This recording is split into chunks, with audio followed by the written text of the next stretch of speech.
Fletcher Tabito. Thank you, sir. This is an amendment bill which essentially recognises that the Republic of Korea exists in our trade legislation.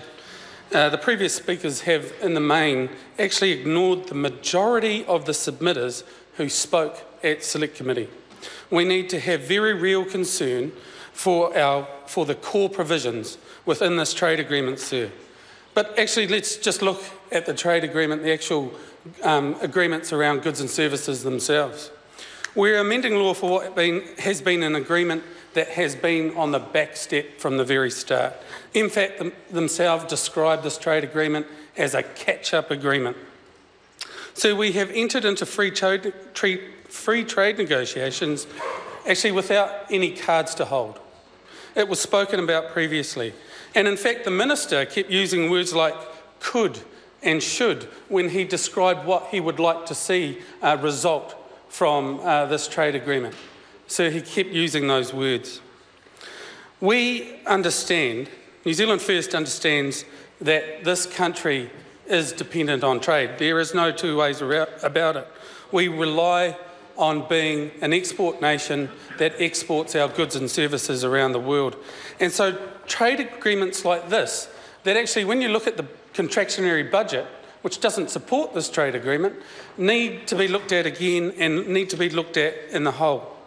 Mr. Speaker, it is one thing to claim a free trade agreement, but I believe, New Zealand First believes, that this is a free trade agreement in name only. What good is it to Northland, for example? What good is it to our regions, who are the ones who are so dependent on good trade negotiations and good macroeconomic settings? Let me get into that now. The Minister has signed an agreement that means less than half of our exports into Korea will actually have their tariffs eliminated on the signing of this. Less than half. But here we are today now amending legislation to allow better preferential treatment for a trading nation that already has essentially unfettered access to the New Zealand economy. Mr. Speaker, this government has said how we are facing tariff rates of up to 178%, for example. And in the same breath, the Minister assures us that we should celebrate this trade agreement because it will remove that 178% tariff rate. But would that we could, sir. The Minister cannot seriously believe that the Korean Free Trade Agreement will actually be of any benefit to the dairying economy in Northland. For example, it will take 10 years to remove those tariffs, to reduce those tariffs down to zero. But actually, that's okay, that's a big deal. It's going to take a decade for that to come in. But actually, sir, it's more insidious than that, and no one's mentioned it. The fact is that once that 10-year time period comes about and we get that zero tariff, it's only on milk powder to the quantity of approximately 2,000 kilos. Now, that is less than 0.13% of our milk powder export around the world.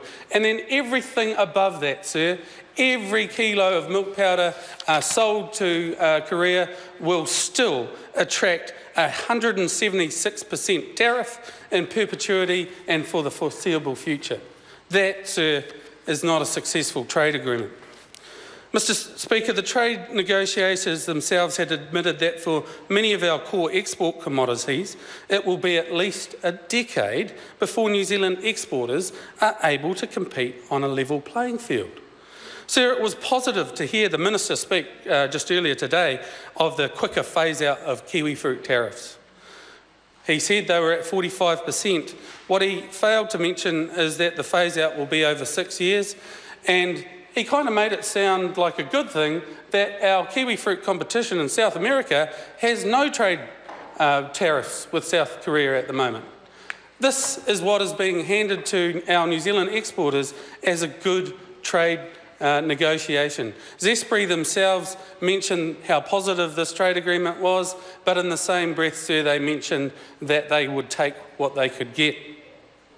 Mr. Joyce earlier this year assured Northland farmers that this free trade agreement would eliminate tariffs on beef. What he admitted at the time was that it would take 15 years for these tariffs to be removed. Further, sir, it was spoken of our seafood industry several times today. But what didn't come out in those conversations was that 1/3 of our seafood exports to Korea are and will continue to be subject to the 22% tariff. So there's no provision for 1/3 of our seafood exports to enjoy the benefits of this supposedly great free trade agreement. Sir, I put it to you, it isn't much of a free trade agreement. But then we come to the question of what has New Zealand had to give up in order to gain common ground in this trade agreement. We couldn't negotiate or compromise anything in the way of tariffs or quotas, sir, because we are already one of the most open economies in the world. Sir, we are holding no cards in this trade game. Actually, we have been handed one card, sir, and we've been forced to play that card. And we are now forced to play it every time. I'm advised that our compromise, the only thing asked for by the Koreans in this agreement, was the inclusion of the ISDS provision in this agreement, sir. The investor-state dispute settlement clause was pretty much what we were asked to give in return for what I would call a manipulation of tariffs. Sir, we are being asked to give up our sovereignty a little bit at a time. We were advised in Select Committee, we were told by experts that our two countries have the best legal systems in the world. Korea acknowledges our legal system. We acknowledge how robust and great theirs is. And yet, sir, we're being forced into an agreement that has a clause which asks us to incorporate ISDS.